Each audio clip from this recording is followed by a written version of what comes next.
Let's cook. By the way guys, ang bawang ko dito ay hindi ko na binalatan. Kasi nakakadagdag din flavor yung kanyang balat. Pero I make it sure na malinis yung itong mga bawang. Fry lang natin ito ng maayos.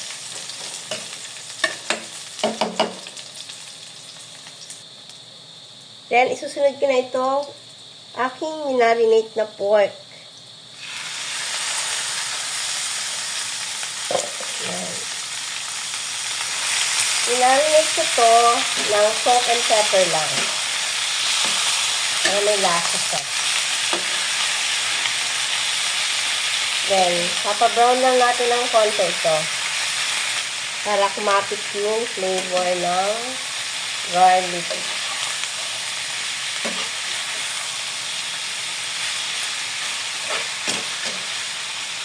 Naku guys, magugustuhan nyo ang lasa nito. Para itong lechon paksiw ang gagawin natin.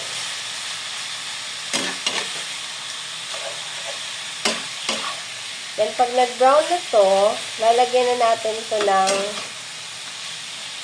suka, then toyo, then water. Then, hihintayin natin itong or lumambot. Pag nag-brown na to, okay, may konti pang brown. Natin na to. Okay. Lagyan na natin ang una yung suka. 1:1 ako guys. Then next natin yung toyo. At damihan natin ng water para lumambot yung pork natin. Damihan din natin ang pepper.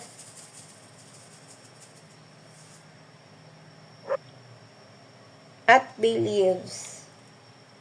Wala akong peppercorn, kaya dinamihan ko na lang ng pepper. Then, ang ating honey, guys. Huwag nating tatakpan hanggat hindi pa kumukulo. Kasi yung vinegar na nilagay, para hindi siya maasim na masyado. Then, once kumulo na, saka natin tatakpan. Then, low the flame. Then, here's the twist. Lalagyan natin ng Mang Tomas.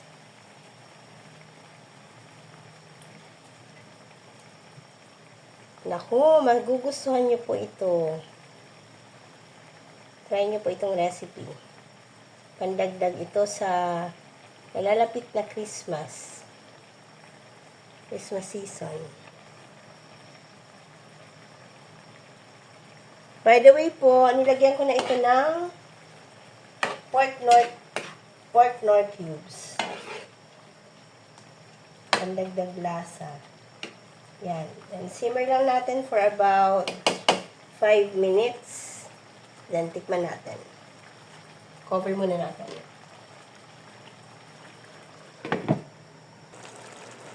At heto lang ating lechon paksiw.